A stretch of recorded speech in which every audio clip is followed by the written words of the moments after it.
ഹരേ കൃഷ്ണ ഹരേ നാരായണ നമോ നമ. മന്നവാ ധന്യരായ മാന്താദ്രൂമഹീപതി തന്നുടെ പുത്രനവൻ മുജുകുന്ദനെന്നു പേർ. മന്നിടം രക്ഷിച്ചവൻ പണ്ടു വാഴുന്ന കാലം ദേവലോകത്തു ചെന്നു ദേവവൈരികളെയും പോർ ചെയ്തു. ബഹുകാലം നാഗവൈരികളെ ഒടുക്കി. അതുമൂലം നാഗികളർദ്ധിക്കയാൽ പടുത്വമോട് സ്വർഗേ വസിച്ചു ദേവഗണം. സ്കന്ദനെ സേനേശത്വം വഹിപ്പിച്ചനന്തരം നന്ദിച്ചു മുചുകുന്ദ ധ്രുവനോടിന്ദ്രൻ ചൊന്നാൻ. എത്രയും പരാക്രമശാലിയാം ഭവാൻ സ്വർഗേ, എത്രയും കൃപയാലെ വസിക്ക നിമിത്തമായി, എത്രയും സുഖത്തോടെ വാണിതങ്ങിത്ര നാളും ശത്രു സംഹാരം ചെയ്തു മിത്രമായി ദേവഗണവും രക്ഷിച്ച ഭവാൻ ഇന്നു ചെയ്യേണ്ടതെന്തൊന്നു ഞാൻ. രക്ഷിപ്പതെല്ലാറ്റിലും ഉത്തമം നൃപധർമ്മം. തന്നുടെ പിതൃമാതൃകാന്തപുത്രാദിമിത്രം മന്നവാ നശിച്ചിതു കാലമൊട്ടേറെയായി. സന്താപം ഭവാൻ ഇതുകൊണ്ടേതും ഭവിക്കല. ചിന്തിക്കൽ കാലഗതി കൊണ്ടു ദേവകൾ പോലും കാലത്തിനധീനരായി നശിച്ചു പോകുന്നിതു. കാലമാകുന്നതെന്തെന്നതാകിൽ ഈശ്വരൻ തന്നെ.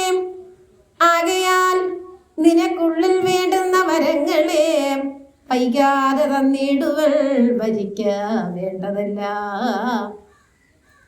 മോക്ഷത്തെ അല്ലാത്തവയൊക്കെ നൽകുവന്നകം.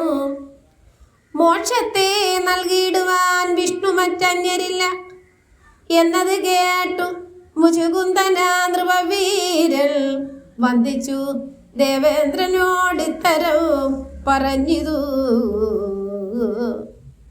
കാലമൊട്ടേറെ ഇപ്പോൾ നിദ്ര ചെയ്തിടായികയാൽ ആലസ്യം നമുക്ക് ഉണ്ട്. അതിന് വരം വേണം. ദേവേന്ദ്രൻ അതു കേട്ടു.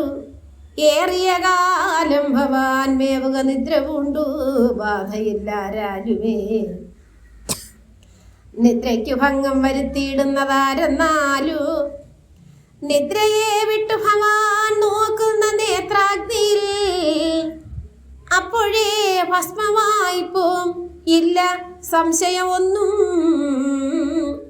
ഇപ്രകാരത്തിൽ ഇന്ദ്രൻ വരവും കൊടുത്തിതു. ഇത്തം ഭൂപതീന്ദ്രദത്തമാമരത്തോടും ചിത്തസൗഖ്യേന മുചുകുന്ദനു പോന്നു വന്നു പർവ്വത ഗുഹവുക്കിട്ടുറക്കം തുടങ്ങിനാൻ. ഈ വകയെല്ലാം ഗ്രഹിച്ചിടിന നാരായണൻ.